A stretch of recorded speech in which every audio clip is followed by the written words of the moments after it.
Good day, I'm Russell Eastaugh. I'm the African tax lead at Regan Van Roy. I've been running a series of talks on African tax issues that I hope will be of interest to people.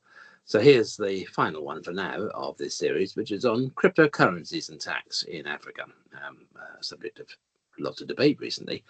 Now, people say to me, well, is cryptocurrency taxable in Africa? And I think the answer to that is yes and no.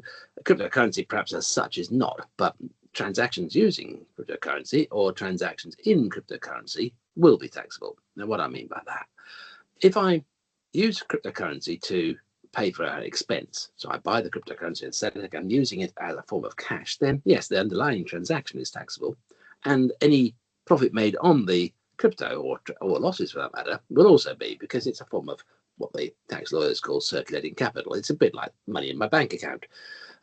So probably a bit like foreign exchange deductions. Now, where I say broadly it's going to be taxable, there can be issues with how you match up the tax system with the real position.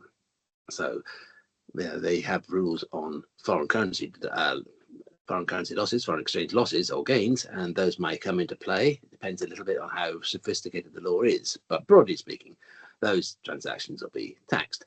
If, on the other hand, I buy a crypto asset as an asset to keep for a period, for a greater or lesser period, then I think that could also still be taxable. And there's two possibilities, depending on the country's particular laws. One, if I buy it and tuck it away, intending to keep it for a lengthy period and sell it if the price gets attractive, then that will be subject to capital gains taxation if the country taxes capital gains. So, for example, somewhere like Zambia perhaps will not, but a lot of countries would. The second is, if I buy it really as a speculation, then I'm running the risk of getting into the rules on adventures in the nature of trade, to use the old British phraseology. But yeah, is it trading? Am I really trading in the asset? Because it's not the sort of thing you buy to adorn your wall or to enjoy as a piece of artwork, for example. Neither do you buy it to consume it. So it might be, and there was a case like this in Britain many years ago involving a so-called entertainer, Norman Wisdom in fact, who bought a pile of silver and tried to say that the gain on it wasn't taxable, and the court gave him short shrift. So I think that case it will be. Now, where I think people are coming from, they say, oh, perhaps it's not taxable, is because there's no specific law. I don't think there needs to be a specific law. You have to go back to first principles of what is tax and what is not. And just as there's in most countries, no specific rules saying this thing is taxable, there's no specific rules saying no, it isn't. So I think you have to go back, as I said, to the first principles. There are, on top of vague tax rules, or more or less vague tax rules, there are in some countries regulatory rules where you may not be allowed to buy it. Nigeria tried this and said you can't have cryptocurrency, you can't transact it, you can't buy it, sell it, or deal with it, which wasn't entirely adhered to, but that was an attempt. So I think, broadly speaking, yes, it's taxable, and you have to go back to see what is it being used for, how is it being dealt with, to see what kind of tax it'll be, what the consequences are. Now, that's all right and good, but then we get into some interesting issues, if that's not bad enough, of VAT, for example, or withholding taxes. Now, I think if I pay for a transaction using a crypto asset, whether it's USDT or Ethereum or a Bitcoin or anything else, I've made a payment. I've got just as much withholding tax obligation for the underlying payment I've made as I would have if I paid in US dollars or Naira. So that's the starting point in withholding.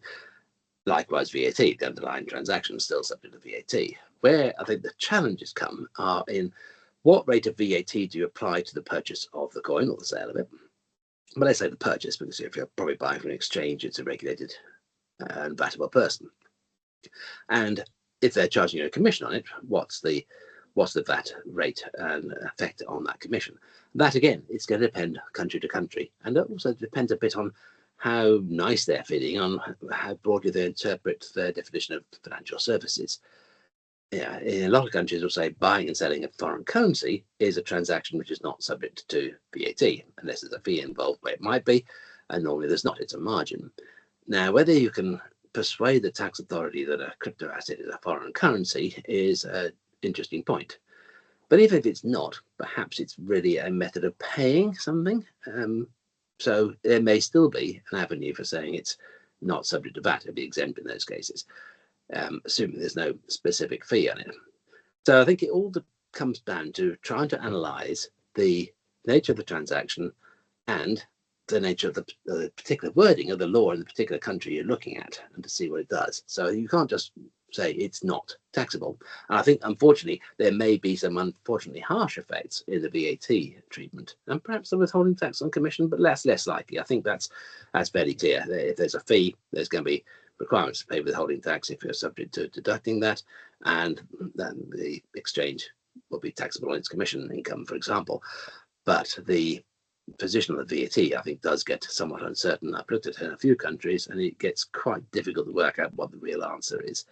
Sometime when it's necessary, somebody's going to have to sit down and work out the answer to that and come up with a sensible view. And there may even be cases where it could be worth going to the tax authority and say, we think this, do you agree? And seeing if they're pragmatic rather than greedy. But the trouble with that is not all tax authorities get that approach. Some like being greedy, perhaps, and sometimes you've got to make sure you get the right person if you're looking for a pragmatic, let's all win on this type of approach. So there you are. I think it's not an easy thing, but I think the starting point is fundamentally crypto assets lead to tax and are not a method of avoiding or legitimately planning away from taxes. There's a bit of feeling sometimes that, who's going to know anyway? I think there's several arguments against that. One, all tax systems work on an element of self-disclosure, honesty, an attempt to work out what the tax rules are. So saying, I'm not going to tell them is tantamount to evasion. That brings its own penalties and problems. Secondly, who says they won't find out? It's especially you look at Bitcoin. It's a blockchain system. It's publicly available. Somebody could sit down there and apply a lot of effort to working out just what the transactions were and who was on the other end of them.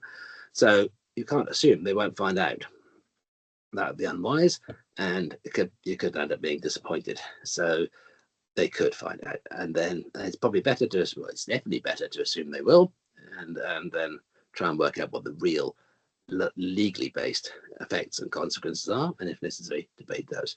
So I hope that's been useful and interesting, and I'm sure there's plenty more problems to come out of it. But as with all these things, we're here to talk to you and to try to help you find answers and to get as satisfactory answers as we can. So please, if that'd be helpful, please get in touch with us. Goodbye, and thank you for listening.